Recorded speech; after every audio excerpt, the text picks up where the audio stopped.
What's up, guys? So today's video is about magazines.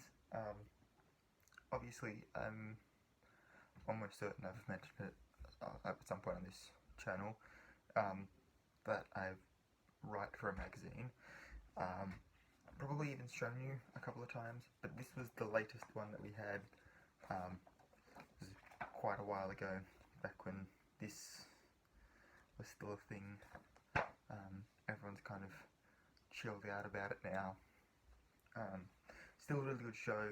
I've still only read up to the beginning of tape 1 in the book, but so far the book's pretty good too. But I just wanted to kind of walk through what we have and the closest kind of competition that we have, which is a magazine that I've been kind of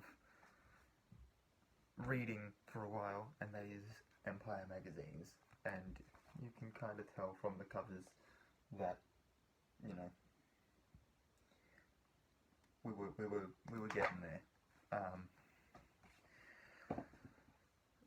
So just like them, we have a contents page, and just like them, we have ads and articles. Just by pure coincidence, I open up on a page that allows me to have both of those. Big articles, really big articles.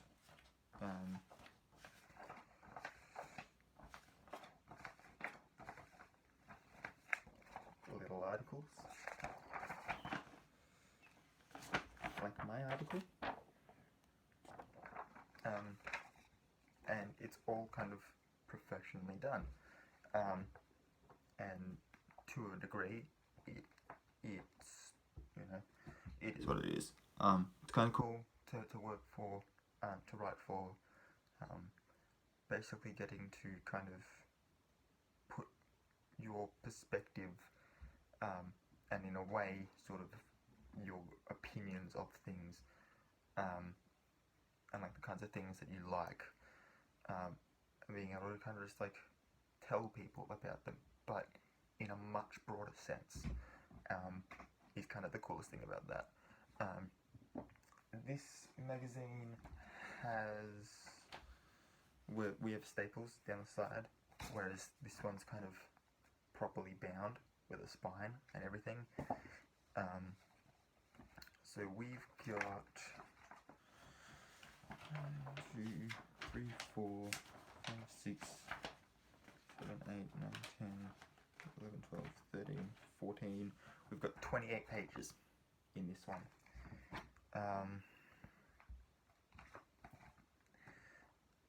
This magazine, I don't know if you can see real well, but it says 114 right here. So we're just a little way off in size difference, which, you know, when you compare the sizes next to each other, you can kind of quite clearly see. And obviously this is made on proper like magazine paper. They use posters, they interview people, and obviously that's because they've been doing this a lot longer. They're a lot more well known. They've got more, like they've networked a lot more than we have, etc., etc. But that's kind of where we were going. Now, anyone who has since viewed the page on Facebook or whatever because of my videos about the magazine would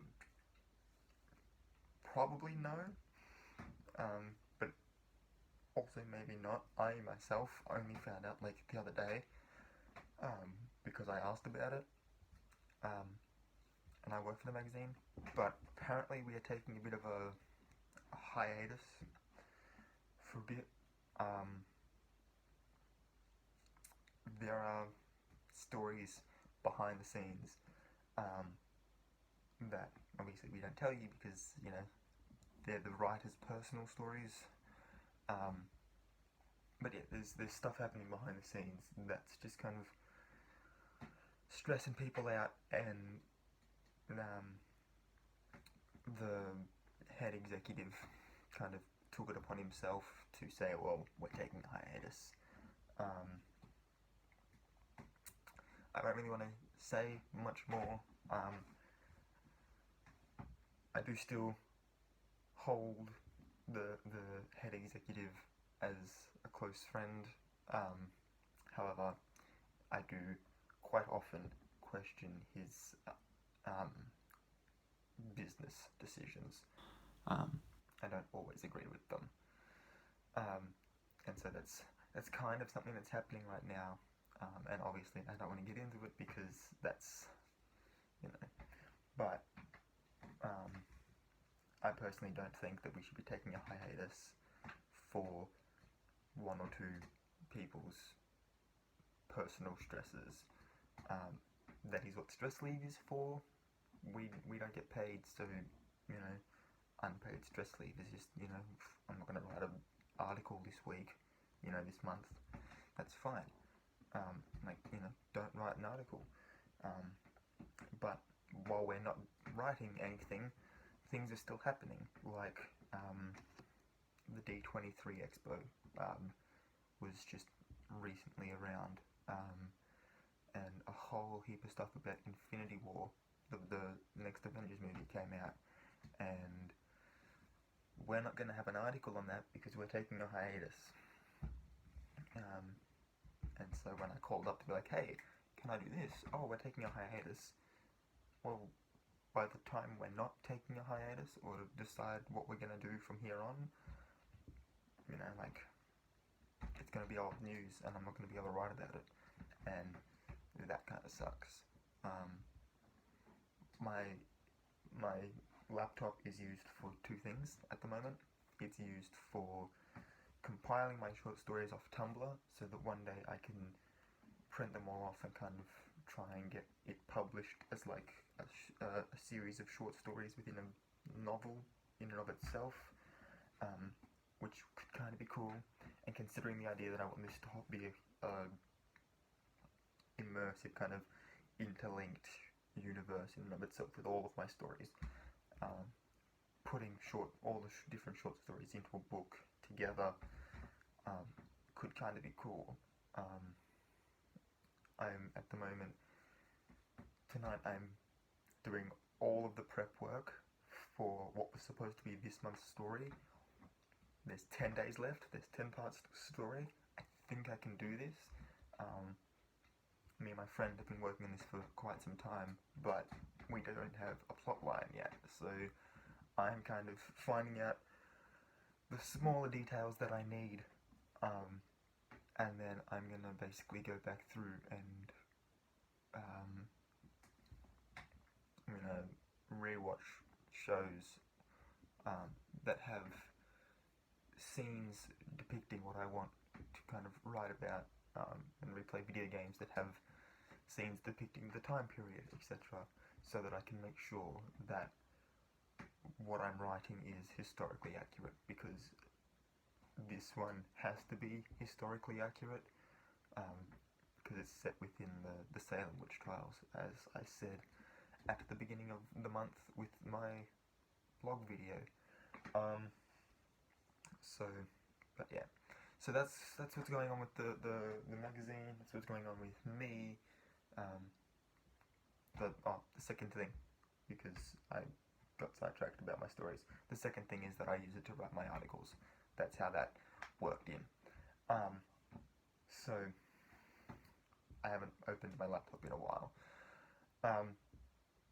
But yeah, so that's what's going on with the magazine and with me and etc. in regards to my writing.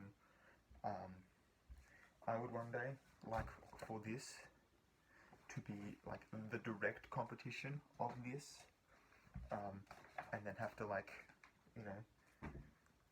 make sure that we get like exclusives, etc., etc.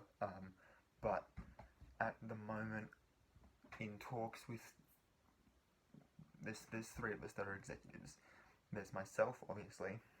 There's the head executive who made the decision to take a hiatus, and there's one other who was in charge of the website stuff and social media, that kind of thing. And he kind of thinks that this magazine would be better as a website where the writers get to upload their own articles, and yeah, it wouldn't be that hard to redesign a website, and then the only thing would be is if I was going to do this myself, is I would have to pick a different name, try and find writers, and then make sure that I have all the legal things tied up so that I don't have any of the issues that this has had. I have studied business before, so I know how business works. I've worked in customer service, so I know how working with people goes. So I am uniquely attuned to being able to run my own online magazine. And so that's kind of an idea that I've got going at the moment, is that I might just make my own, go into competition against my friend, and yeah, slowly build up rapport with entertainment companies.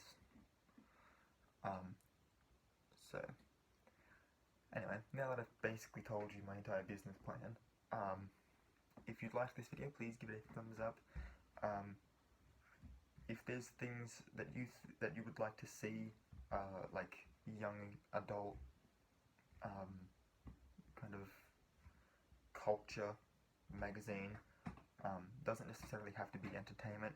It could be like social, political issues that young people should be concerned with, or it could be things like health and lifestyle, or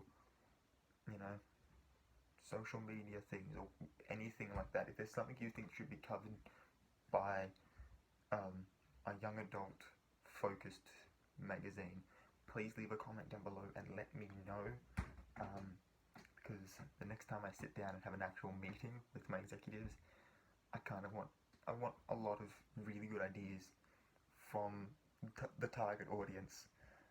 So if you've got some really good ideas that you think should be in there, please leave a comment down below, because your comment may just change the face of Popcorn Magazine. So that's kind of cool. And as always, please hit the subscribe button wherever it is on your device, as I make videos every single day. And until next time, guys, keep raising hell.